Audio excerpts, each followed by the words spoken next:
Oke, teman-teman semua, kembali dengan Kak Vino di sini. Kita akan melanjutkan pembahasan tentang fisika untuk kelas 12. Ini adalah materi listrik statis ya. Di sini kita akan bagi menjadi mungkin 4 atau 5 bagian ya untuk listrik statis. Yang pertama kita akan membahas tentang gaya dan medan listrik ya. Oke, kita lihat teman-teman. Teman-teman ingat yang namanya hukum Coulomb ya. Jadi ini waktu teman-teman ada di kelas 9 sudah pernah dibahas juga ya. Di hukum Coulomb itu bunyinya adalah gaya tarik-menarik atau tolak-menolak di antara kedua muatan listrik akan sebanding dengan besar muatan masing-masing dan berbanding terbalik dengan kuadrat jarak pisah antara kedua muatan itu, yang biasanya dirumuskan sebagai F sama dengan K kalikan Q1 dikalikan Q2 per R kuadrat. Kita bisa melihat dari ilustrasi ini. Jadi kalau kita punya dua muatan, itu ketika didekatkan akan mengalami gaya, di mana kalau sejenis akan saling tolak-menolak, dan kalau berlawanan jenis akan saling tarik-menarik. Nah, itu adalah apabila terjadi di udara. Tapi ketika nanti medium diganti dengan bahan tertentu yang punya permisivitas katakanlah EB, maka gaya yang terjadi adalah gaya tadi F dibagi dengan EB. Ya. Nah, seperti itu. Ingat-ingat, F adalah gaya, Q adalah muatan, kemudian R adalah jarak pisah, sedangkan K itu konstanta yang sudah pasti 9 kali 10 pangkat 9 ya, Newton meter persegi per kolom kuadrat. Itu aja. Kemudian ada satu pengertian lagi namanya medan listrik. Nah, medan listrik itu adalah daerah di sekitar muatan yang masih mendapatkan pengaruh gaya Coulomb. Nah, medan itu secara umum dirumuskan sebagai gaya dibagi muatan, atau bisa disederhanakan menjadi kaki per R kuadrat. Nah, yang teman-teman perlu perhatikan adalah tentang arah. Di arah medan listrik bukan saling mendekati atau menjauhi, karena medan listrik hanya ditinjau untuk satu muatan saja. Tapi arah medan listrik hanya kita bisa bilang menjauhi muatan plus dan mendekati muatan min. Jadi kalau ada muatan plus dia akan arahnya itu keluar, kalau muatannya minus akan masuk, seperti itu ya. Itu adalah medan listrik, perbedaannya dengan gaya. Nah, kita lihat di sini teman-teman. Untuk soal pertama, dua muatan masing-masing 20 mikrokolom dan 24 mikrokolom terpisah pada jarak 12 cm. Hitung besar gaya yang bekerja pada kedua muatan apabila kedua muatan berada di udara dan kedua muatan diletakkan di bahan yang permisivitasnya 30. K-nya sudah diketahui. Teman-teman sudah pasti tahu ini adalah Q ya. Anggap aja ini Q1. Q1-nya berarti 20 dikalikan 10 pangkat minus 6 kolom. Sedangkan Q2 itu 24 dikalikan 10 pangkat min 6 kolom. Lalu terpisah pada jarak 12 cm, kita sebut R ya, 12 dikalikan 10 pangkat minus 2 meter. Nah, untuk mencari gaya kita tinggal masukkan di rumus ini, K Q1 Q2 per R kuadrat ya. K-nya adalah 9 kali 10 pangkat 9, Q1-nya 20 kali 10 pangkat minus 6, Q2-nya 24 kali 10 pangkat minus 6, maaf ini ya 6, karena mikro ya teman-teman, dibagi dengan R-nya 12 kali 10 pangkat minus 2 kuadrat. Nah, sini kita bisa gabungkan angka-angkanya saja, 9 dikali 20 dikali 24, lalu 10 pangkat 9 dikurangi 6 dikurangi 6 itu minus 3 ya. Kemudian yang bawah ini 12 kuadrat ya, kita tulis 12 kali 12 saja kalikan 10 pangkat minus 4. Ya, ini bisa kita coret-coret nih teman-teman. Jadi ini bisa disederhanakan. Ini dicoret 2 ya. Kemudian ini mungkin bisa dicoret 6. Lalu 6 9 kali 20 180 dibagi 6 ya. Berarti kita dapatkan 30 ya. 30 dikalikan 10 pangkat 1 Newton atau sama saja dengan 300 Newton. Itu adalah gayanya. Nah, bagaimana ketika kedua muatan diletakkan di bahan yang permisivitasnya 30? Maka di sini kita akan bagi ya. Jadi, sebentar teman-teman ya, ini supaya nggak crash ya. Saya pindah dulu sebentar ya. Ini saya pindah di bawah aja. Nah, seperti ini ya supaya nggak crash. Nah, ketika diletakkan di bahan maka kita tinggal bagi dengan permisivitas bahannya. Jadi di udara 300 kita bagi dengan permisivitasnya 30 sehingga kita dapatkan hanya 10 Newton, seperti itu ya. Oke teman-teman, berikutnya nomor 2. Dua muatan sebesar 4 Ki dan minus 6 Ki terpisah sejauh 2R. Ternyata gaya yang dialaminya sebesar 100 Newton. Tentukan gaya yang dialami apabila muatan dijadikan 2 Ki dan minus 12 Ki serta jaraknya menjadi R. Ya, ini hanya rumus perbandingan teman-teman ya. Jadi kita bisa gunakan ini. F sama dengan K Ki1 Ki2 per R kuadrat ya. Kita akan buat perbandingan. Jadi F1 misalkan kita buat dalam kondisi 1, F1 banding F2 sama dengan K dikalikan Q1 dikalikan Q2 per R1 kuadrat. Yang ini kita anggap aja ini Q1 aksen, Q2 aksen per R2 aksen gitu ya. Jadi ini juga dikuadratkan ya. Seperti itu. Nah, artinya gini, kita punya gaya pertama itu anggap aja ini F1. F2-nya kita mau cari. Nah, untuk K itu bisa kita coret aja teman-teman. Karena K itu kan konstanta ya. Nah, sehingga kita bisa masukkan Q1, Q2-nya anggaplah 4 Q dan minus 6 Q. Ya, kita nggak masalah dengan plus minusnya karena itu hanya angkanya saja yang penting. Kemudian R yang pertama adalah 2R kuadrat. Lalu yang kedua kita jadikan 2 Q dan 12 Q. Per jaraknya adalah R kuadrat. Seperti itu ya. Oke, dari situ kita bisa jabarkan ini menjadi 100 per F2 yang ini. Nah, ini otomatis nanti variabelnya kecoret semua, teman-teman. Karena di sini ada Ki, di bawah juga ada Ki. Jadi ini 4 dikalikan 6 itu 24 per 4. Saya tulis gini ya, 24 per 4. Di atas ada Ki kuadrat per R kuadrat. Kemudian yang bawah 2 dikalikan 12, 24 juga. Ki kuadrat per 1 R kuadrat ya. Nah, sehingga Ki kuadrat per R kuadratnya habis di sini. Kita tinggal punya 24-nya habis ya. Jadi ternyata ketemunya adalah 1 per 4. Nah, dari sini kita bisa dapatkan F2 sama dengan 400 Newton seperti itu ya. Jadi ini soal tentang perbandingan saja. Oke ya. Kemudian yang ketiga, nah ini biasanya yang rumit ya teman-teman. Jadi pada tiga titik sebuah segitiga sama sisi diberi muatan seperti pada gambar berikut. Tentukan gaya kolom yang dialami pada muatan Q3. Ya. Nah, untuk mengerjakan ini, jadi di Q3 bawah ini, dia akan mengalami dua gaya, yaitu terhadap muatan pertama dan terhadap muatan kedua. Ya.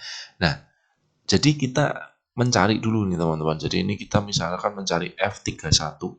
Ya. Rumus F-nya tetap seperti biasa ya, K, Q1, Q2 per R kuadrat. Sehingga kalau di sini kita mau mencari 3 terhadap 1, berarti yang dicari adalah Q1 dan Q3. Ya. K-nya biarkan, Q1-nya 14 mikrokolom, 14 kali 10 pangkat min 6. Q3-nya 20 mikrokolom. Ya. Kemudian R-nya adalah 12 cm. 12 cm itu 12 dikalikan 10 pangkat minus 2 kuadrat. Ya, kita kerjakan angka-angkanya saja teman-teman. Jadi ini K dikalikan 14 dikalikan 20 dikalikan 10 pangkat minus 12 per ini 12 kali 12 dikalikan 10 pangkat minus 4. Sehingga kita bisa dapatkan ini kalau disederhanakan 7 dikali 10, 70 per 36 ya. Mungkin kita bisa bagi lagi 35 per 18. Oke, ini agak susah angkanya ya. 35 per 18 K kali 10 pangkat minus 8. Seperti itu ya. Nah, itu adalah F3 terhadap 1. Bagaimana dengan F3 terhadap 2? Sama teman-teman. Kita tinggal cari 3 terhadap 2. Jadi Q-nya adalah Q3 terhadap Q2 ya. Jadi Q3-nya adalah 20 mikrokolom. 20 kali 10 pangkat minus 6 dikalikan 3,5 kali 10 pangkat minus 6 per R-nya sama 12 kali 10 pangkat minus 2 kuadrat. Ya, di sini kita dapatkan K kali 20 kali 3,5 kali 10 pangkat minus 12. Di bawah ada 12 kali 12 kali 10 pangkat minus 4. Sehingga di sini kita bisa dapatkan, ini kalau dibagi 4 itu 5 per 3, jadi 5 kali 3,5. 17,5 per 3,6. Wah, susah ini ya. 17,5 per 3,6. Jadi 35 per 70 kalau tidak salah. Nah, mudah-mudahan tidak salah ya. Nah, seperti itu teman-teman ya. Nah, ini adalah besar masing-masing. Nah, kemudian untuk mencari total yang ada di Q3, ini seolah-olah kita buat yang namanya resultan vektor, teman-teman harus ingat ya. Jadi di sini kita buat resultan vektor jajar genjang seperti ini. Sehingga nanti total F3-nya itu sebenarnya ini. Nah, ini F yang ada di 3. Nah, untuk mencari F3, kita gunakan rumus resultan vektor ini. Ya, ini adalah sudut 60 derajat karena segitiga sama sisi. Nah, untuk soal ini kita nggak kerjakan sampai jawaban akhir karena angkanya susah ya, teman-teman. Tapi prinsipnya adalah, kalau ini ada K kali 10 pangkat minus 8, kita bisa abaikan dulu saja. Kita kerjakan angkanya saja. Jadi F1-nya dianggap 35 per 18 kuadrat, ditambah 35 per 70 kuadrat. Sebentar, ini mungkin saya ada yang salah sebentar. Ini tadi 25 per 3. 36 maksud saya, ini bukan 70. 72 ini. Oke, ini 72 ya. Nah, ditambah 2 kali F1-nya 35 per 18, F2-nya 35 per 72, lalu dikalikan dengan cos 60 derajat seperti itu ya. Nanti kita bisa hitung dan hasilnya nanti kita kalikan dengan K kali 10 pangkat minus 8 Newton seperti itu ya. Jadi K dan K kali 10 pangkat minus 8-nya kita abaikan dulu sementara. Oke ya, itu adalah contoh perhitungan tentang gaya pada segitiga, teman-teman ya. Kemudian nomor 4. Nah, perhatikan gambar di bawah. Bila Q1 sama dengan Q2 itu 10 mikrokolom dan konstanta K itu 9 kali 10 pangkat 9 Newton meter persegi per kolom kuadrat, tentukan besar dan arah kuat medan listrik di P. Nah, ini kita masuk ke medan listrik. Ya. Jadi medan listrik itu rumusnya adalah K/Q per R kuadrat. Dia hanya bicara untuk satu muatan saja. Nah, ingat arah medan listrik tadi. Kalau plus itu dia akan membuang keluar. Jadi kalau ini ada muatan pertama, ini arah muatannya adalah, arah medannya dia akan keluar seperti itu ya. Nah, sedangkan di sini ada muatan kedua, juga bermuatan plus. Jadi arah medannya juga akan keluar, teman-teman. Nah, jadi kalau ini ada garis hubung seperti ini, di sini ada titik, di sini ada titik P, maka terhadap muatan pertama, itu P itu akan mengalami medan arahnya ke sana ya, karena dia didorong keluar. Sedangkan terhadap muatan kedua, dia akan mengalami medan arahnya ke sana. Seperti itu ya. Nah, jadi artinya E di P adalah saling berlawanan. Nah, untuk menghitung E1 dan E2, kita bisa masukkan di rumus ini.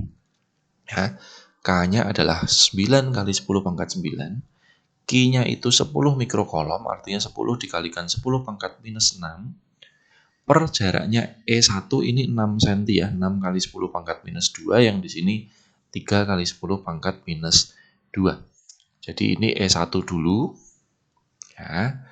Nah, kemudian ini bisa kita hitung 9 kali 10 di bawah 36. 90 dibagi 36 itu 2,5 dikalikan 10 pangkat 9 dikurangi 6 itu 3. 3 dikurangi minus 4 berarti 7. Satuannya adalah Newton per kolom seperti itu. Lalu kemudian bagaimana dengan E2? Nah, E2 juga sama. Ya, jadi Q-nya itu tetap 10 kali 10 pangkat minus 6, lalu jaraknya itu yang 3 kali 10 pangkat minus 2 kuadrat. Ya.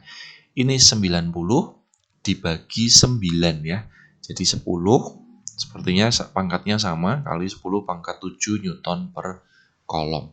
Yang artinya di sini berarti kalau kita menghitung E di P, itu berarti kita akan mengurangi antara E1 dikurangi E2 atau E2 dikurangi E1. Tapi karena di sini lihat angkanya lebih besar, E2 berarti E2 dikurangi E1 ya. 10 dikali 10 pangkat 7 dikurangi 25 kali 10 pangkat 7, artinya menjadi 7,5 kali 10 pangkat 7 Newton per kolom ya. Nah, arahnya ke kiri. Jadi Artinya kalau ditanyakan juga arah, maka arahnya menuju muatan 1. Ya, jadi menuju muatan Q1 seperti itu ya, karena ke kiri atau ke arah kiri seperti itu. Ya, perhitungan medan dan gaya sebenarnya mirip-mirip, hanya saja teman-teman perlu hati-hati ya, seperti itu. Kemudian nomor 5. Perhatikan gambar di bawah. Pada segitiga siku-siku berikut, tentukan besar dan arah kuat medan listrik yang dialami oleh muatan Q1. Ya, pada prinsipnya ini akan sama dengan yang tadi, teman-teman. Jadi di Q1 itu pastinya dia akan mengalami medan. Ya, tetapi ini medan ya, teman-teman, bukan gaya ya. Jadi kalau medan itu yang ditinjau adalah muatan di luarnya. Ini ada muatan plus, di sini ada muatan plus. Nah, Q1 ada di sini. Ya. Ingat kalau muatan plus itu dia akan membuat arahnya itu ke luar. Seperti itu ya. Nah, kira-kira arahnya seperti ini ya, teman-teman. Nah, sehingga kalau kita ambil garis hubungnya seperti ini. Nah, ini anggaplah ini adalah A, ini adalah C. Jadi yang di titik B ini dia akan mengalami medan yang satu arahnya ke sana. Ini adalah bukan Q ya, tapi E. Ini E terhadap A. Sedangkan yang ini E terhadap C ya. Seperti itu. Oke ya, teman-teman. Nah, berarti kita bisa mencari nih EA dan EC. Rumusnya jelas ya, E itu K per R kuadrat. Jadi K-nya adalah 9 kali 10 pangkat 9. Q-nya A itu 3 mikrokolom, 3 kali 10 pangkat minus 6 per jaraknya 0,3 meter, 30 cm ya. 30 cm itu 3 kali 10 pangkat minus 1 kuadrat. Di sini kita bisa dapatkan nanti hasilnya adalah ini 27 per 9 berarti 3 kali 10 pangkat 5 Newton per kolom. Sedangkan yang terhadap terhadap C maksud saya, itu juga 9 kali 10 pangkat 9 dikalikan 4 ya, karena ini 4 mikrokolom, dibagi jaraknya itu sama ya, 3 kali 10 pangkat minus 1 kuadrat. Jadi di sini kita bisa dapatkan 4 kali 10 pangkat 5 Newton per kolom. Oke ya, karena ini bisa dihitung. Nah, sudah dari situ artinya untuk mencari E total yang ada di sini, nah ini berarti kita bisa Pythagoras ya. Jadi untuk mencari E yang di B itu kita tinggal gunakan EA dikuadratkan ditambah EC dikuadratkan ya. 10 pangkat 5-nya kita bisa tinggal aja, jadi kita bisa gunakan 3 kuadrat ditambah 4 kuadrat saja, nanti ketemunya 5 ya. Jadi ketemunya 5 kali 10 pangkat 5 Newton per kolom. Nah, bagaimana dengan arahnya?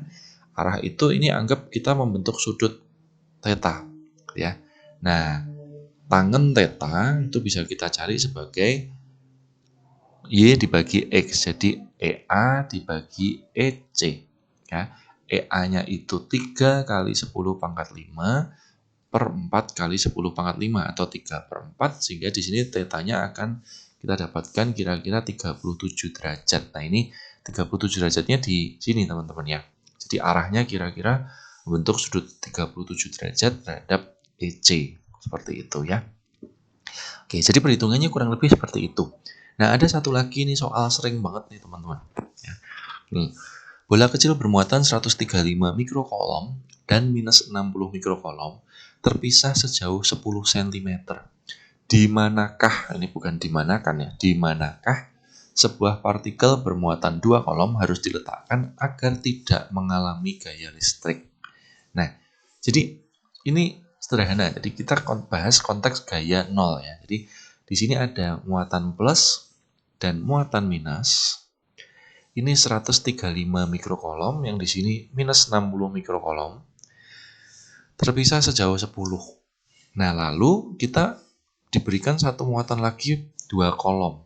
Tapi kita ditanya muatan ini harus diletakkan di mana agar tidak mengalami gaya listrik atau gaya listriknya 0. Nah, Kalau dapat soal seperti ini teman-teman, ada dua kemungkinan. Kalau muatan awal yang disediakan itu muatannya sama, plus dengan plus atau minus dengan minus, ya, itu letak titik yang gayanya 0, itu pasti ada di antaranya. Jadi di sini, ini letak titik yang medannya 0. Ya. Tetapi kalau muatan awalnya itu berlawanan, ya, kita akan letakkan titik itu di luar.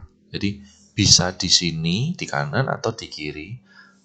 Itu tapi letaknya adalah dekat yang muatannya lebih kecil. Ya, jadi dekat muatan yang lebih kecil. Seperti itu. Ini prinsipnya gaya 0, teman-teman. Ya. Jadi kalau di sini ini muatannya berlawanan, maka letak titik yang mengalami gaya 0 itu pasti di luar, dekat yang lebih kecil. Yang lebih kecil ada di sini.